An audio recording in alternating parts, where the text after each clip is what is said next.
Hey y'all, and welcome to BPR. My name is Brian, and Diamond and Silk have to stand up against haughty Hank Johnson for his stupid questions. But what we are dealing with today, we're giving a platform to Diamond and Silk. And you ladies are very impressive to me. You have taken something and you have moved forward with it, exercising your First Amendment rights. And you've made a ton of money off of Facebook. Isn't that correct? Absolutely not, because Facebook censored us for 6 months. Now, Donald Trump introduced you all at a rally last year, and he introduced y'all saying that you were very popular and you had made a ton of money based on your affiliation with him. Isn't that correct? Let me tell you what he was doing. He was calling those things that was not as though they were, is what he was doing then. Okay, but let me tell you something. But he has given you. But Facebook censored us for 6 months. Hold on one second, ma'am. The point I'm trying to make is you all have been bashing Facebook and you've been making a ton of money. Isn't that correct? No. Excuse me, no. Wait a minute, hold up. Unsafe to the community. You've not been making a ton of money based on your bashing of Facebook? No. We didn't bash Facebook. What we did was we brought it to the light on how Facebook has been censoring conservative voices like ourselves for 6 months, 29 days, 5 hours, 43 minutes, and 40 seconds. That's what they did. Now, I can't tell you something. Have you been making money? Have you been monetizing? They won't let us monetize on Facebook. So you haven't They stopped it for 6 months, 29 days. So they've been messing with your money then? Exactly. They limited our pages, what they did. And YouTube did also by demonetizing 95% of our videos for no reason at all, deeming it as hate speech. However, allow me to say that with them, merchandise on the well, even if we sell merchandise, that don't have anything to do with Facebook. Facebook censored our free speech, and shame on the ones that don't even see that we have been censored. Yet, when the Black Lives Matter people complain about it, oh, everybody is up in arms. Let me just say this here. If the shoe was on the other foot and Mark Zuckerberg was a conservative and we were liberals, oh, all fences and all chains would have broke loose. You know it and I know it. But what I find appalling is that these Democrats, they don't want to take up for our voices. Democrats would be in the street.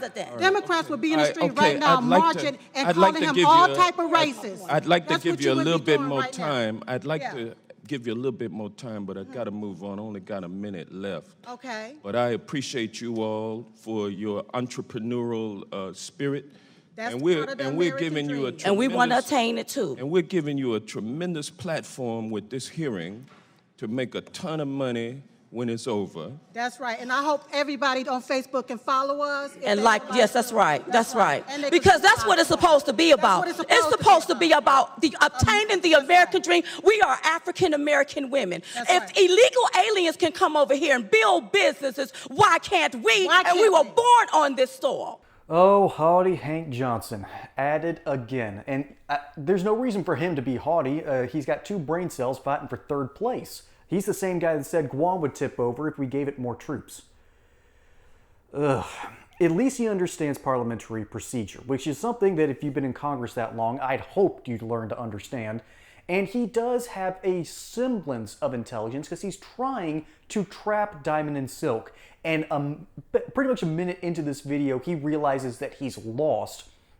And the only reason that he hones back on the idea of, have you made money through Facebook, is an attempt to get them to admit the question and then give power back on his terms rather than theirs. Right out of the gate, his first question was immediately co-opted, and thankfully so, because if he had his way, he would have tied them directly to the Trump movement and cut a wedge between them and the black community. Because at the time, the black community hated Trump.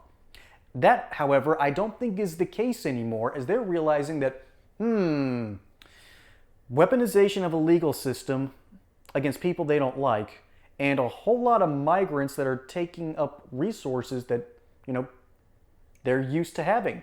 Wonder what candidate would help them out in those 2 areas. It's going to be really interesting to see how that all works out in the 2024 election. But what Diamond and Silk do here is absolutely brilliant. They are forcing the issue in a way to keep Hank Johnson on his toes and ultimately take away the power from him and back to them, where they get to say out loud to the world that Facebook demonetized them for months at a time, and they never got a proper response as to why. Because back in the day, before they realized that they can't go on Facebook anymore and censor conservatives, they can't do that anymore. In 2024, they stopped allowing political videos to be monetized, period, so they don't have to get dragged through Congress and lose a whole bunch of stock money in the process. And so Diamond and Silk is explaining and proclaiming to the world that they were directly censored by Mark Zuckerberg and his cronies out in Silicon Valley. And Hank Johnson, who thought that he was going to have a win here, was holding one big old fat L, because Diamond and Silk do not lose. Or at least, don't lose. Rest in peace. Anyways, on a happier note, hope you enjoyed this segment here on BPR. Catch you on the next one. Don't forget to like and subscribe. And until then, y'all have a good one.